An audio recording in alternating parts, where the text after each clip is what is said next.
Story number 2. Elden Ring Night Rain is adding 2-player co-op. This is Emma Roth at The Verge. Elden Ring Night Rain is finally getting a 2-player mode. From Software announced on Friday that it's adding duo expeditions in a patch coming on July 30th, allowing you to take on enemies across Limveld with one other friend. Since Elden Ring Night Rain's launch in May, the title has only let you play by yourself or in a group of 3. Elden Ring Night Rain director Junya Ishizaki told IGN last year that, quote, this was largely a game balancing decision, end quote. In a May interview with IGN, Ishizaki apologized for not including a 2-player mode, saying the option was overlooked and neglected. He also said the team would look into adding support for 2 players in the future, and now that has finally arrived. Mike, I've heard you say that this is one of your favorite From Software video games. Yeah. How excited does this make you? Not that excited, Bless. I really enjoyed trios. I didn't have the desire to play solo, and duos to me is a nice, fun thing to add, but this is not drawing me back in any way, shape, or form right now. I did think that this game was going to be the game of summer for me, where I was just going to play this nonstop. This was going to be my Battle Royale Fortnite habit. I thought that was going to be it, but when I ran through all the bosses, that was it for me, right? I have not circled back to play as different characters and do it all over again. It just seems to be like that was it for me, and now I'm done. But adding duos, I guess, is great. I'm a little trepidatious about it because it's like that first boss is clearly geared towards 3 people. Yeah. There's 3 wolves that come out of that wolf. What's going to happen? Are they retuning all these bosses now? I mean, most of the bosses are just one jabroni running around. But how do people handle that on single player? Is it just them managing? Good luck. Because they did tweak single player to be a bit more balanced. Yeah. And I don't know what the verdict on that has been. Like, chat, if you played single player, let me know. Like, how are you fighting those 3 dogs? Is my biggest question. How are you managing that? I mean, I think it's great for the health of the game, but I am someone who has now completed all the bosses, had a great time with the game, but I am seeking more. I am now asking you to put out more games, almost become a live service. I know people hate that word, but for me, it's like, I need Elden Ring Night Rain to be a live service title where every month there is a new boss. Every month there is 2 new bosses. There is a reason for me to turn the game back on and go back and play, because it did not capture me and hook me I thought I would be living in this every single day. See, I strongly disagree, only because I think this is a game that doesn't want you to live in it every single day. And I think the success of this game is something that I want people to learn from, but they will not. Yes. I want people to make more multiplayer games that don't have to be live service, that can come out, maybe get support for 6 months to a year as far as like updates or whatever it is, but then for the developers to go, all right, we're done, right? Like, we supported this for a year to iron out bugs, add in features that weren't able to make it to launch and all that shit. We're putting it down, we're keeping it running, right? Like, we're not shutting it down by any means, but like, we're keeping it running. Have fun with the video game that we made while we make our next one.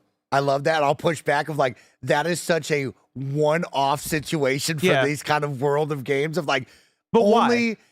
I want to know Elden why. Ring has an From Software, Elden Ring has an established fan base that is so massive that only really few games could ever come out and be like, we're going to put out a multiplayer only experience for a price tag of a video game, not a free-to-play game. Yeah. There's money involved in this. For you to be able to jump in, there are 0 microtransactions. There is 0 effort from us to say you got to live and breathe in this world for us to get player counts and money back from you, and just say, you know what? We sold a lot. We're happy with it. Selling a lot is the win. But other games can't do that, is what I'm saying. It's like they don't have that install base to be like, yeah, let me buy this X multiplayer game that is going to just be what it is from day one and just kind of exist for 6 months to a year, and that's good enough. Like, people don't have that. But I think we don't have that because they're not trying it the right way. Like, like, you look at a rematch, for example, and that came out. That's a $30 video game. That's a $30 video game, right? And it has sold millions, and it has 5 million players and all that shit, right? And it didn't come out as, hey, we're gonna be a live service, we're gonna last, forever and ever. No, like, that's a game where it seems like they are taking it as it goes and, looking at, all right, we want to support this for the next year or whatever it is. And I'm sure they'll check back in a year and go, all right, let's support this for another year or whatever, right? Like, I think there should be shorter term goals with these games. I'm tired of live service games coming out and being like, all right, to be successful, we gotta last 5 fucking years on this thing and continue to have roadmaps and updates and do this and do that. It's like, no, that's why I miss games like Outriders. Even though Outriders wasn't the greatest game of all time, but it came out and they said, we're not a live service. Well, let me tell you about Saber Interactive. They're making great AA titles like Space Marine that you will love. That is just like that. Yes. You know, that's your bread and butter there. I think it's just you're in a world of the games industry being so difficult to break into, so difficult to survive in, that like if you put out a game and it does not hit, you are not making a second game. You are most likely shutting everything down and going to find jobs somewhere else. That's why it's like so difficult for teams to make this perfect rematch or Night Rain where it just comes out and can beat you. Rematch does have a battle pass and does have a storefront, right? Yeah, but so but they're actively terrible. looking. They're looking, but like they're actively looking for you to still give them money, right? Night Rain has none of that. Night Rain has never asked you for $1 since the initial purchase right there. So it's like that is just a crazy one-off situation. To be fair, that no one gets to do. To be fair, I'm not even saying have 0 microtransactions. Oh, yeah. I'm just saying you don't have to be live service. Just come out and be a multiplayer game. Well, live service is such a blended name here, Bless, of like live service can be anything. Live service is Madden. Live service is NBA, and you don't think of it like that. It's like live service is a different thing now. But my thing is, like, I think there is a market for a multiplayer game that you can sell and like try to measure its success by single player game standards of, all right, can we hit 3 million sales? Can we hit 5 million sales, right? Like, can you, in the way that Elden Ring Night Rain, right, has hit 5 million here, and I'm sure From Software doesn't look at that and go, oh shit, all right, well, we don't have microtransactions, so it's failure. It's like, no, we sold 5 million because that's our goal. Our goal is to hit the copy sold. I'm looking at developers that have assets that are already made. I'm looking at Ghost of Tsushima and going, make Legends, sell it for, use the same assets. Sell Legends for $40 by itself. Sell Legends for $30 to $40 by itself and aim for 2 million units.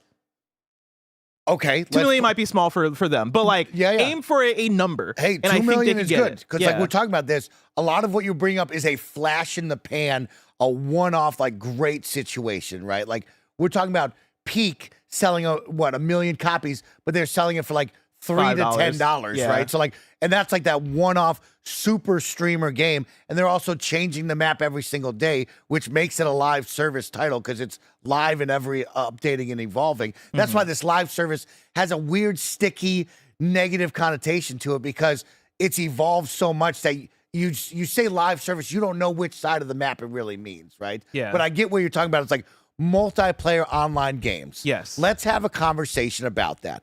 How do you make a game that can be sold for $40, come out, be great, and not need to be like, hey, this game has to be the next Fortnite? This episode's brought to you by Mood. Let me tell you about the online cannabis company that's revolutionizing how we deal with life's challenges. From sleepless nights to stress-filled days, Mood.com has created an entire line of functional gummies that target specific health concerns with 100% federally legal THC blends. They'll deliver them discreetly right to your doorstep, and you can get 20% off your first order at Mood.com with promo code KINDAFUNNY. I've been having a great time trying out their different gummies and am loving how each one feels. And each one is crafted using federally legal cannabis grown on small, family-owned American farms. No pesticides, no BS, and they can ship to most states in the US. Best of all, not only does Mood stand behind everything with an industry-leading 100-day satisfaction guarantee, but as I mentioned, listeners get 20% off their first order with code KINDAFUNNY. So head to Mood.com, browse their amazing selection of functional gummies, and find the perfect gummy for whatever you are dealing with. And remember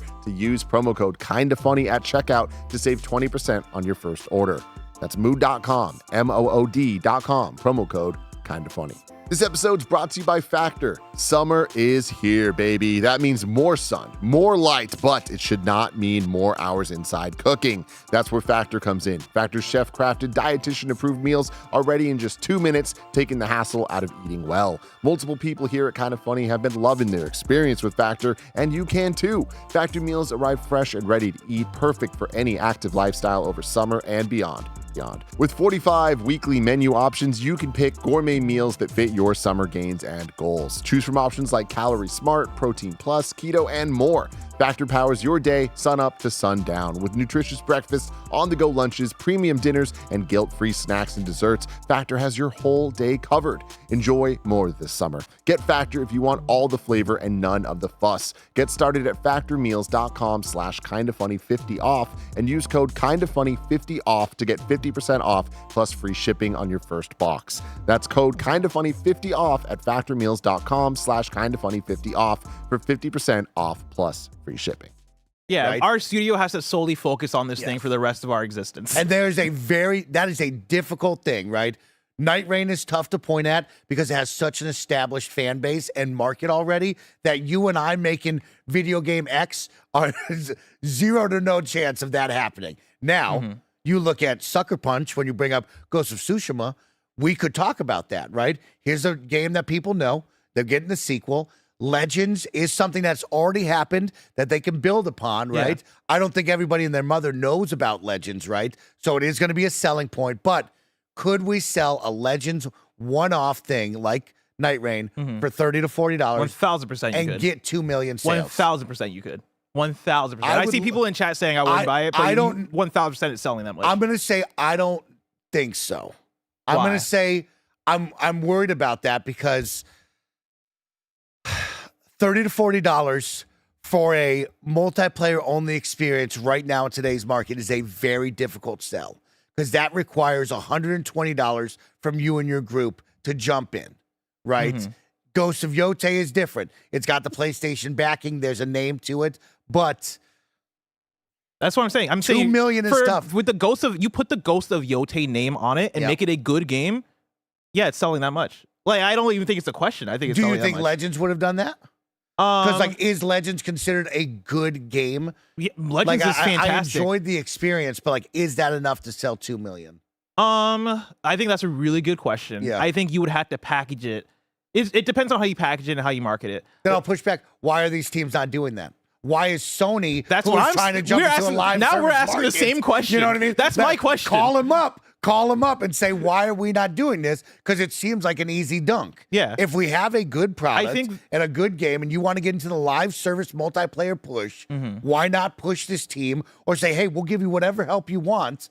We're cutting studios left and right. Yeah. Let's have them help you. Let's make that. I think they're not doing it because PlayStation for the last half decade has been convinced that if you're going to do a multiplayer thing, it has to be a live service thing, which takes a level of devotion and dedication from your studios that just isn't viable if you want Sucker Punch to continue to make a single player Ghost of Yote game, right? I think it's the same way that Naughty Dog stopped working on the Last of Us Factions or Last of Us Online game because they said like, oh, well, this would become our studio now and we don't want to devote all our resources to doing that. It's like my pushback would be, don't do that. Just make a multiplayer game, put it out. I would have played Factions. I would have played Factions for 6 months to a year, called it good.